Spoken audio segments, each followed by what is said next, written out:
ঘড়িতে বাজে রাত 10টা আর আমি এসে গেছি ধর্মতলা বাস স্ট্যান্ডে। কারণ যাচ্ছি দীঘা। হ্যাঁ, রাতের বাসে দীঘা।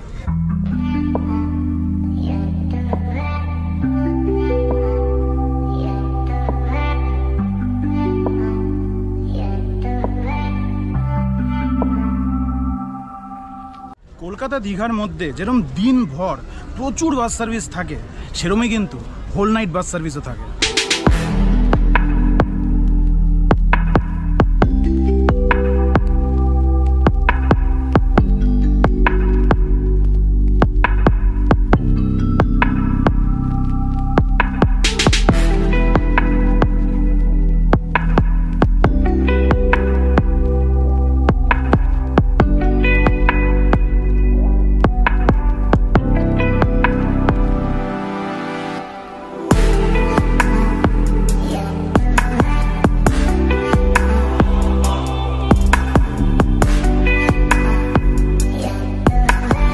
দিনের বেলা দীঘা যাওয়ার তো মজা আছেই, দীঘা যাওয়া মানেই মজা, কিন্তু রাতের বেলা জাস্ট একবার ভাবো যে কি এক্সপিরিয়েন্সটা হতে চলেছে। সেই সেম রাস্তা, সেম এলাকাগুলো, কিন্তু যখন পেরোবো তখন সব শুনশান, নিঝুম।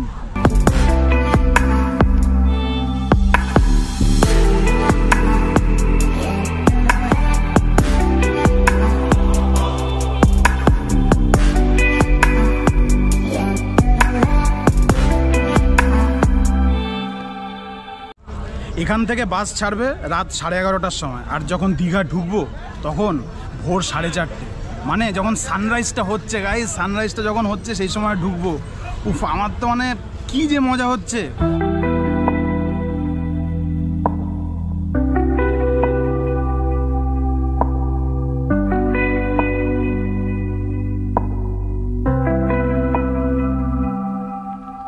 আর দীঘার বাসগুলো সবচেয়ে বেনিফিশিয়াল হলো যারা চাকুরিজীবী তাদের জন্য।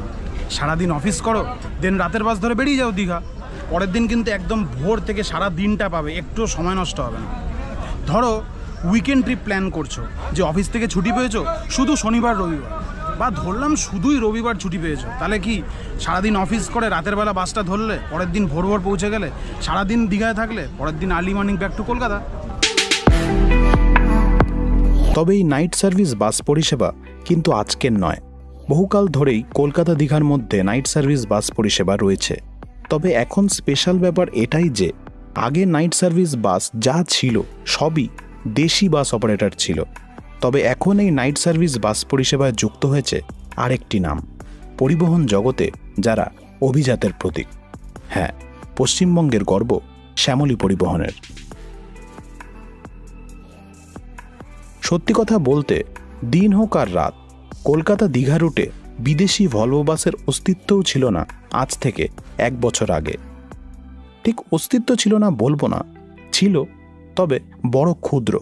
শুধু একটি মাত্র ভলভো বাস চলত পশ্চিমবঙ্গ পরিবহন নিগমের। আমি প্রায়ই ভাবতাম, শ্যামলী গ্রিন লাইন রয়্যাল ক্রুজারদের মতো ভলভো অপারেটরগুলো কি মাছি মারছে?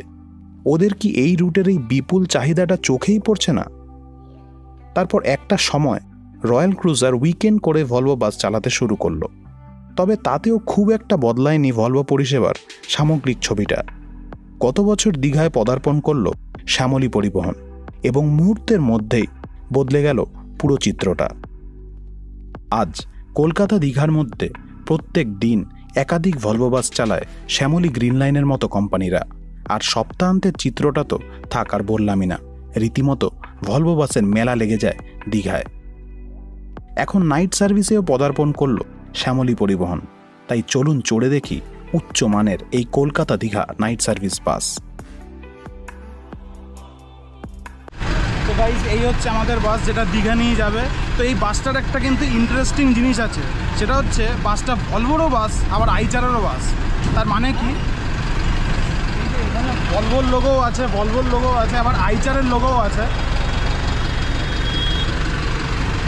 বাসটা কিন্তু ইন্টারন্যাশনাল ব্র্যান্ড ভলভো আর আইচার এই দুটো ব্র্যান্ডের জয়েন্ট ভেঞ্চারে তৈরি হয়েছে। তাই আজকে কিন্তু এই বাসটার রাইড ভীষণ ইন্টারেস্টিং হতে যাচ্ছে। দেখবো যে নর্মাল যে ভলভো বাস হয় এটা কি সেটার স্ট্যান্ডার্ডের নাকি না। আর কিছু কিছু ব্যাপারে এই বাসটা কিন্তু নর্মাল ভলভো বাসের থেকে একটু আলাদা। যেরকম এই বাসটার ইঞ্জিনটা কিন্তু ফ্রন্টে, এটা ফ্রন্ট ইঞ্জিন বাস, নর্মাল ভলভো বাস কিন্তু রিয়ার ইঞ্জিন বাস হয়। ভলভো বাসের স্পেক্সটা যদি বলি, ভলভো বাসের যে ইঞ্জিনটা যে পাওয়ারটা প্রডিউস করে সেটা হচ্ছে 330 হর্স পাওয়ার। এটার যে ইঞ্জিনটা যে পাওয়ারটা প্রডিউস করে সেটা হচ্ছে 210 হর্স পাওয়ার। যদিও শুনলে মনে হচ্ছে যে পাওয়ারটা কম, বাট ইন প্র্যাকটিক্যাল অ্যাপ্লিকেশান আমি বলছি এটা মোর দ্যান এনাফ। আর ভলভো বাসের যে টর্ক মানে আমরা সায়েন্সে পড়েছি টুইস্টিং ফোর্স, মানে ইঞ্জিন যে ফোর্সটা দিচ্ছে চাকায়, সেই ফোর্সটা হচ্ছে ভলভো বাসের 1200 নিউটন মিটার। সেটা হচ্ছে এই বাসের 865 নিউটন মিটার কম, বাট অ্যাগেন বলছি ফিগারটা কিন্তু মোর দ্যান এনাফ। সো এখন টাইম হচ্ছে 11টা, বাস ছাড়বে আর আধ ঘন্টার মধ্যেই। তো চলো ভেতরে যাওয়া যায়।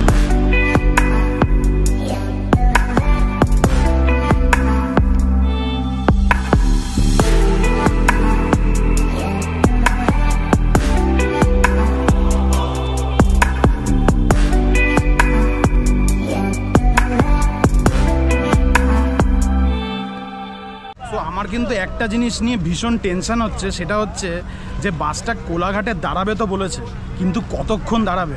কেন কি জেনারেলি এই বাসে যারা যায় তারা কিন্তু সবাই ডিনার করেই আসে, তাই হয়তো বেশিক্ষণ স্টপেজ দিল না। আর সেটা যদি হয় তাহলে আমি ডিনার করতে পারবো না, কেন কি আমি কিন্তু বাড়ি থেকে ডিনার করে আসিনি, বিকেল 4টের সময় আজকে লাঞ্চই করেছি, তাই আর ডিনার করে আসিনি।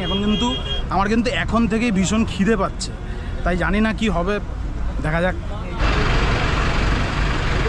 আর গাইজ বুট স্পেসের ব্যাপারটাও যদি বলি যে এই বাসে লাগেজ স্পেসটা কীরম আছে সেটাও কিন্তু বলবো, তোমরা একবার দেখে নাও। এই বাসে লাগেজ রাখার যে স্পেস আছে সেটা কিন্তু যেটা ভলভো বাস সেটার থেকে কিন্তু অনেকটাই কম। ভলভো বাসের যে লাগেজ স্পেস সেটা কিন্তু তোমরা সবাই দেখেছো যে ম্যাসিভ স্পেস থাকে, এটা কিন্তু সেটার তুলনায় অনেকটাই কম। আর ভিডিওটা যখন এতক্ষণ অবধি দেখেই ফেলেছো, একটা লাইক করে দাও, আর চ্যানেলে যদি নতুন হয়ে থাকো সাবস্ক্রাইবটা টিপে দাও।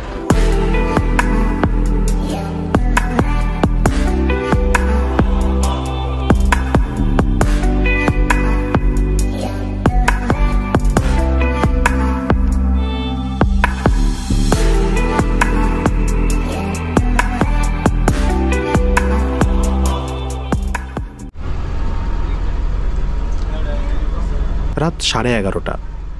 এক শুনশান ধর্মতলা বাস স্ট্যান্ড ছেড়ে আমাদের বাস রওনা হলো দীঘার উদ্দেশ্যে।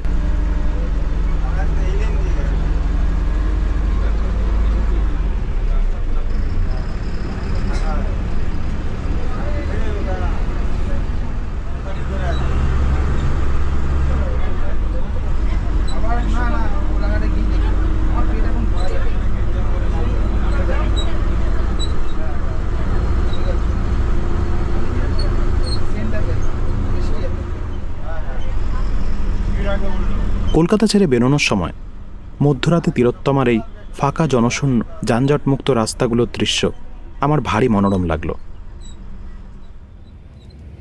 হুগলি ব্রিজের উপর থেকে দৃশ্যটা বাঁধিয়ে রাখার মতো ছিল।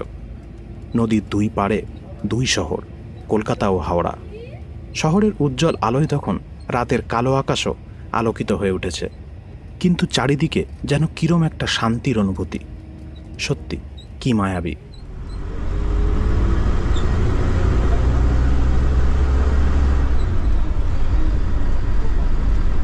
রাতের রাস্তা ফাঁকা শুনশান হবে বলে তো খুব লাফাচ্ছিলাম, তবে হাইওয়ের দিকে এগোতেই দেখলাম বিশাল ট্রাকের জ্যাম। তবে আমাদের ক্যাপ্টেন সাহেবকে কুর্নিশ জানাই, বুদ্ধি করে ঠিক উনি বাসটিকে জ্যাম কাটিয়ে বার করে আনলেন।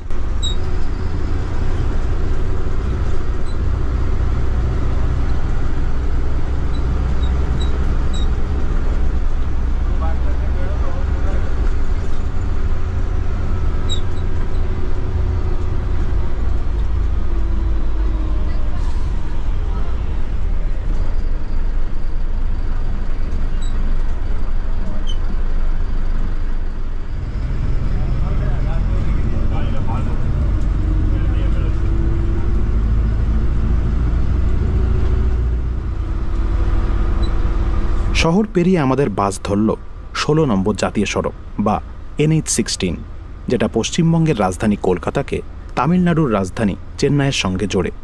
এই হাইওয়ে ধরে আপাতত আমাদের গন্তব্য কোলাঘাট।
রাত 1:45 কলকাতা থেকে প্রায় 60 কিলোমিটার পথ অতিক্রম করে আমরা এসে পৌঁছলাম কোলাঘাটের কিছুটা আগে নিউ ঘোষ হোটেল অ্যান্ড রেস্টুরেন্টে।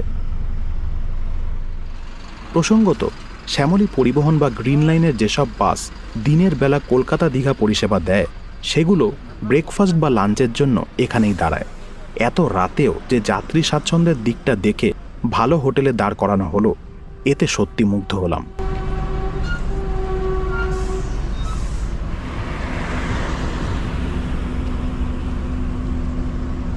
তো এখন বাজছে হচ্ছে 12:45, আর যে জিনিসটা নিয়ে টেনশন ছিল যে ডিনার ব্রেক দেবে কি না, ডিনার ব্রেক দিয়েছে।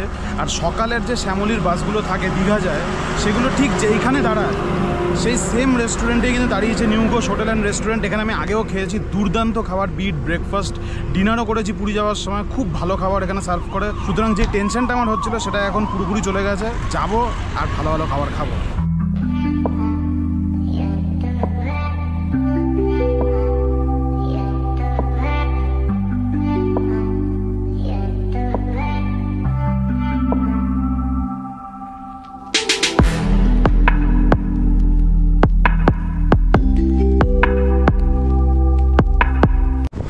এখানে অর্ডার করলাম হচ্ছে চিকেন বাটার মশলা, যেটা দাম নিল 220 টাকা, আর তার সাথে তন্দুরি রুটি, যেটা 15 টাকা করে পিস।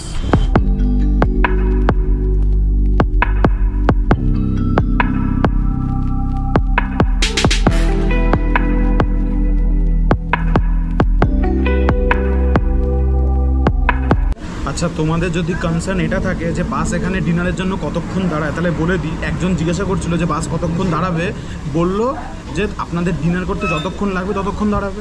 এবার সরকারি বাসে যখন আমরা যাই তখন দেখি যে বাস এসে দাঁড়ালো, সবাই নামলো, 5 মিনিট হতে পারলো না, বাস ছেড়ে দিল। ইভেন কি ইনফর্মও করলো না ছাড়ার আগে। আবার অনেক সময় অনেক রদ্দি কোয়ালিটির প্রাইভেট অপারেটরের সাথে গেছি, দেখেছি সেম কেস হয়েছে, মানে এসে দাঁড়িয়েছে, ইনফর্মও করেনি কতক্ষণ দাঁড়াবে, সবাই হয়তো খাবার টাবার অর্ডার দিয়েছে, দেখছি গাড়ি বেরিয়ে যায়। তো এটাই কিন্তু প্রিমিয়াম অপারেটরের মানে ভালো দিকটা। প্রথমে এই রেস্টুরেন্টের নন এসি অংশটায় বসেছিলাম, পরে শুনলাম এসিতে বসতে নাকি কোনো অতিরিক্ত খরচা নেই। শুনে রীতিমতো দৌড়ে চলে আসলাম।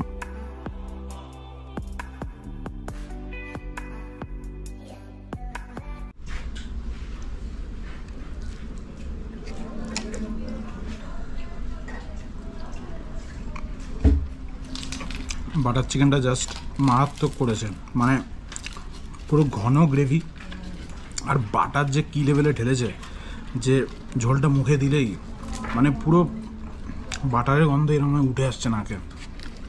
চিকেনগুলো সফট, আর তন্দুরি রুটিগুলো যেগুলো সার্ভ করছে ওগুলো একদম গরম আর সফট। সত্যি বাটার চিকেনটা অনবদ্য ছিল। কি ঘন ঝোল, মাখনের স্বাদ ও গন্ধে ভরপুর। আগেও খেয়েছি তো, এনাদের হাতের রান্না সত্যি প্রশংসনীয়। এই জন্যে শ্যামলীকে আমার এত ভালো লাগে। কোনো তাড়া দেওয়া নেই, একদম আরাম করে তৃপ্তির সাথে খেয়ে উঠলাম। এবার পালা বাসে ফেরার।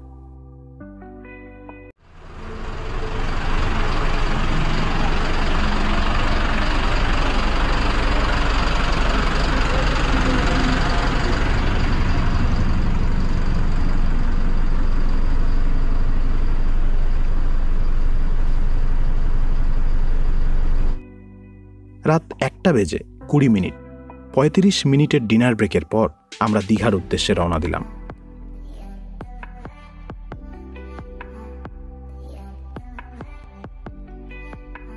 রওনা হতেই আমরা রূপনারায়ণ নদীর ওপরে এসে পড়লাম।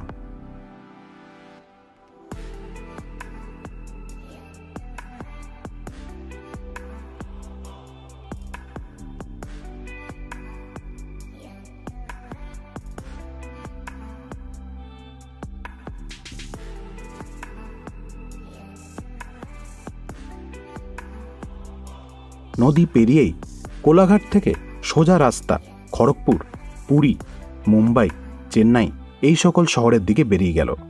তবে আমরা বাদিকের রাস্তা নিলাম হলদিয়া দীঘার দিকে।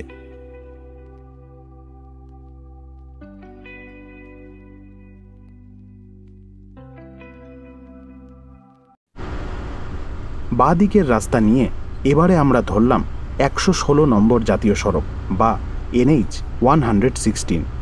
এই রাস্তাটি মূলত আগের হাইওয়ে অর্থাৎ 16 নম্বর জাতীয় সড়কেরই একটি শাখা, যেটার কাজ রাজধানী কলকাতার সাথে গুরুত্বপূর্ণ বন্দর শহর হলদিয়ার সংযোগ ঘটানো।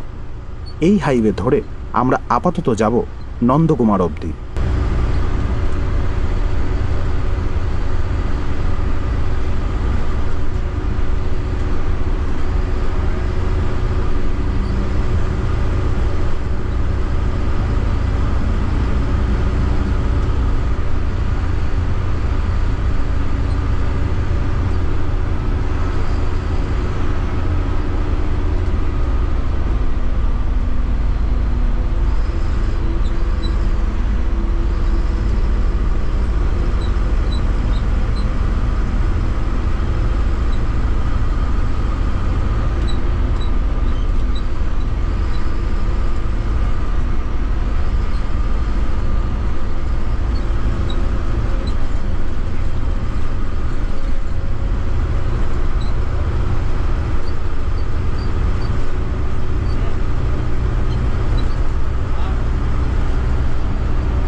ঘড়িতে বাজে তখন প্রায় রাত 2টো। আমরা এসে পৌঁছলাম নন্দকুমার জংশনে। এখান থেকে সোজা রাস্তাটা যাচ্ছে হলদিয়ার দিকে এবং ডান দিকের রাস্তাটা যাচ্ছে দীঘার দিকে। অগত্যা নন্দকুমার জংশন থেকে আমরা 116 নম্বর জাতীয় সড়ক ছেড়ে 116B নম্বর জাতীয় সড়কটি ধরলাম।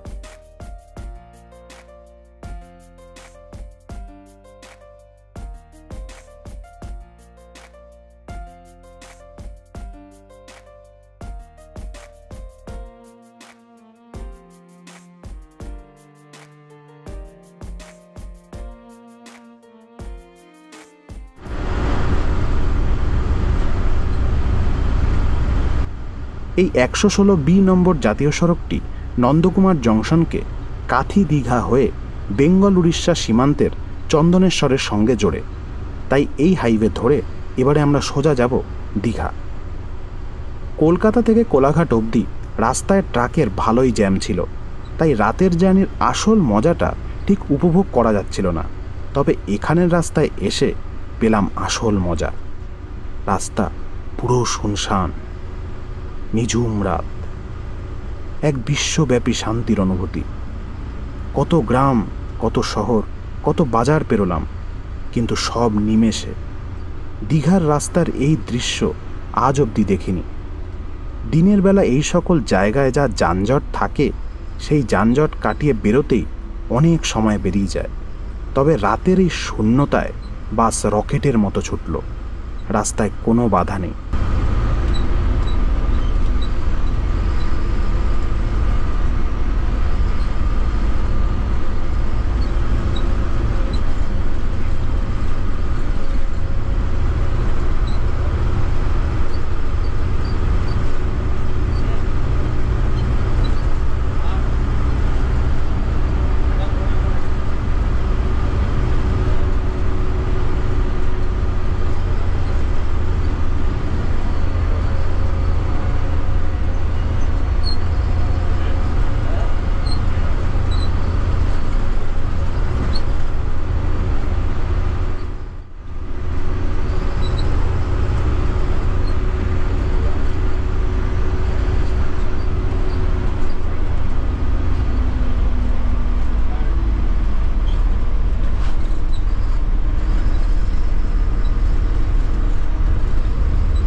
রাত 2:50 আমরা পৌঁছে গেলাম কাথি শহরে।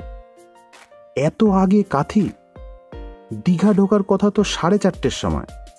এখান থেকে তো আর মাত্র 30 কিলোমিটার পথ বাকি।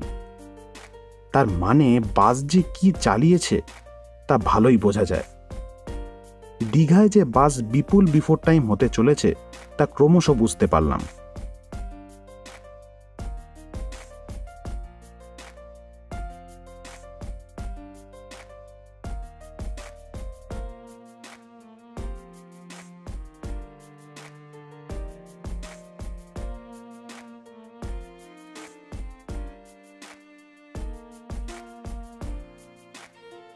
কাথি পেরিয়েছি ওই মিনিট 10 হবে।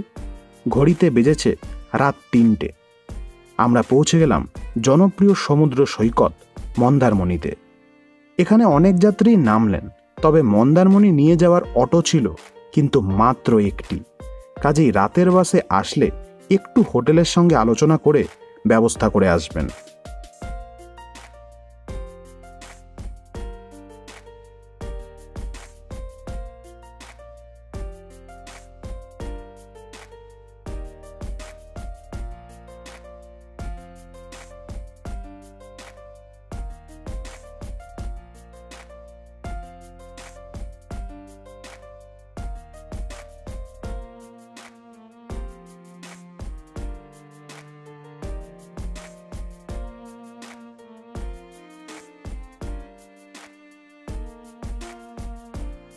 রাত 3:30।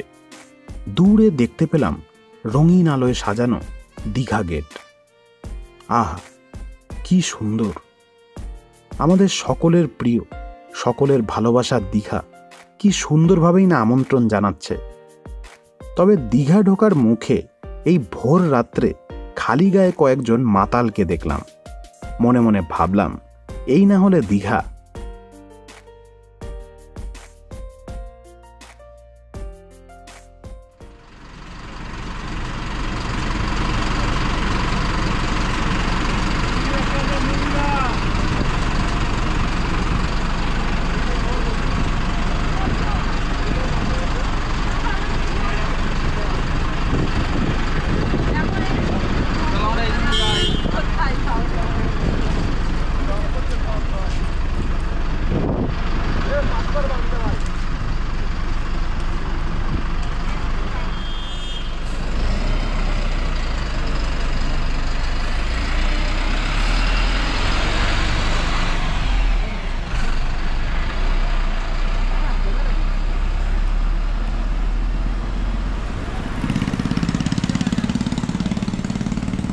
দীঘাতে অ্যারাইভাল ছিল ভোর 4:30-র সময়, ঠিক 1 ঘন্টা বিফোর টাইম। রাত 3:30-র সময় আমাদেরকে দীঘায় নামিয়ে দিয়ে গেল। এখন টাইমটা দেখবে কটা, 3:46 বাজছে। একবার পাশের অ্যাম্বিয়েন্সটা দেখো দীঘার। দেখছো হালকা হালকা কুকুরের আওয়াজ পাওয়া যাচ্ছে, মানে পুরো খালি, পুরো পুরো চারিপাশটা জাস্ট।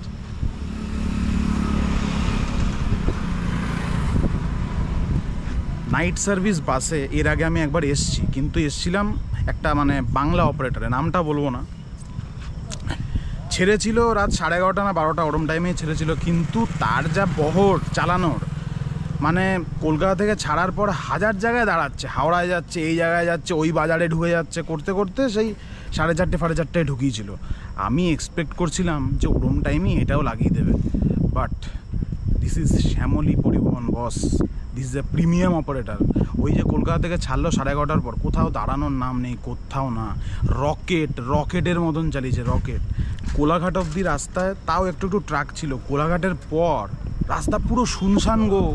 আর নন্দকুমারের পর তো যেন রাস্তাটাতে কেউ নেই, পুরো মানে একটা মানে যেন শ্যামলির জন্যই রাস্তাটা বানানো। রকেটের মতন চালিয়েছে, রকেট। 1 ঘন্টা বিফোর টাইম ঢুকিয়ে দিল। আর এত বিফোর টাইম হবেই বা না কেন? সকালবেলা যে রাস্তাটা থাকে দীঘা আসার পথে, অনেকগুলো বাজার পড়ে, সেখানে পুরো একদম মানে ভিড় ভাট্টা যানজট থাকে, সেগুলো তো কিচ্ছু নেই, পুরো খালি। এবার বাসটার কমফোর্টের কথা যদি বলি, বাসটা সুপার কমফোর্টেবল ছিল। এসিটা যদি বলি, সুপার চিল্ড, সুপার। বাসের সিট সুপার কমফোর্টেবল। আর বাসের বিল্ড কোয়ালিটিটা যদি বলি না, একদম প্রিমিয়াম ফিনিশ, প্রিমিয়াম। ভলভো তো বানিয়েছে না, ভলভোর তো হাত আছে, প্রিমিয়াম ফিনিশ। সিটটা কমফোর্টেবল ছিল, এটা সত্যি, কিন্তু যদি ভলভো বাসের সাথে কম্প্যারিজন করি, এই ভলভো আইচার বাসের, ভলভো বাস যখন কোনো স্ট্যান্ড থেকে ছাড়ে তখন কীরম লাগে যেন ফিলিংটা, মনে হয় যেন একটা তুলোর গদিতে বসিয়েছে, তারপরে এরমভাবে পুরো ভাসিয়ে নিয়ে চলে গেল। ওই ফিলিংটা এখানে একদমই ছিল না। ইন্ডিয়ান দেশি বাসগুলোর যে একটা ফিলিং থাকে না, যে এরকম আপ ডাউন করতে করতে কিন্তু ছাড়ছিল, সেই ফিলিংটা ছিল। তবে হ্যাঁ, প্রিমিয়াম কোয়ালিটি ফিনিশ আছে বাসটা, যেহেতু ভলভো বিল্ড। আর আমাদের ক্যাপ্টেন সাহেব এত ভালো ছিলেন, সত্যি এটা বলতে বাধ্য হচ্ছি। জেনারেলি এই বাসগুলো কিন্তু ওল্ড দীঘা দিয়ে ঢোকে, মানে দীঘা গেট দিয়ে ঢুকলো, তারপরে ওল্ড দীঘায় এসে সব প্যাসেঞ্জার নামিয়ে দেয়। কেন কি ওল্ড দীঘাতে কিন্তু ওদের গ্যারেজ। আমি দেখলাম দীঘা গেটটা পেরোলো, পেরিয়ে বাইপাস নিয়ে নিল, বাইপাস দিয়ে নিউ দীঘা আসলো। আরে ভাই, নিউ দীঘা কেন? তাহলে কি নিউ দীঘায় দাঁড়াবি? না, নিউ দীঘায় দাঁড়ালো না।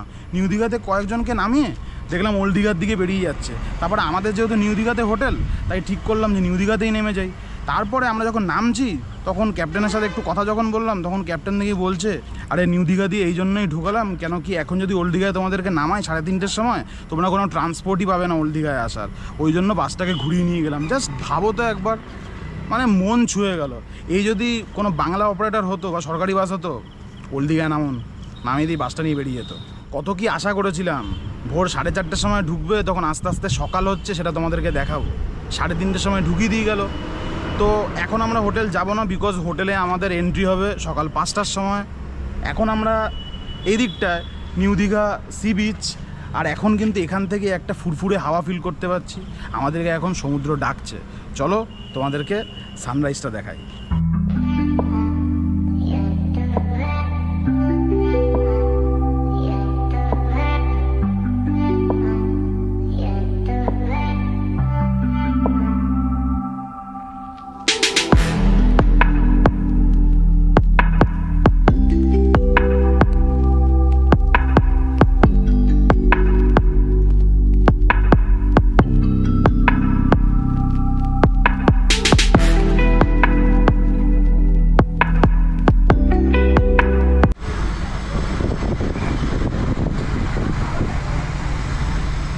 তো ভিডিওটা শেষ করার আগে তোমাদেরকে একবার আমাদের হোটেলটা দেখিয়ে দিই।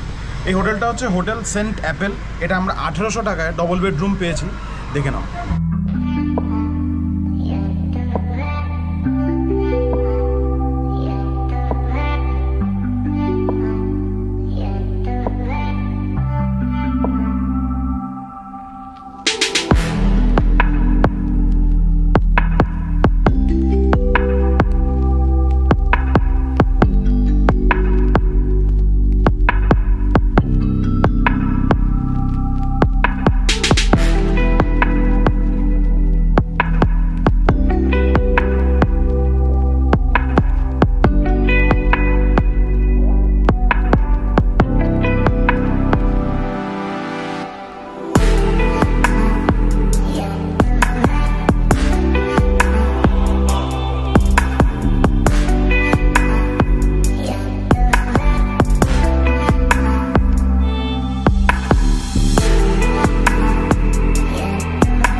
যাই হোক, সবশেষে একটা কথাই বলবো, ভিডিওটা যদি ভালো লেগে থাকে তাহলে প্লিজ প্লিজ প্লিজ ভিডিওটা একটা লাইক করে দাও। অবশ্যই কমেন্ট করে জানাও যে কেমন লাগলো। শেয়ার করে দাও নিজেদের ক্লোজ বন্ধুদের সাথে। আর চ্যানেলে যদি নতুন হয়ে থাকো তাহলে প্লিজ চ্যানেলটা সাবস্ক্রাইব করে দাও। And please please please help me grow.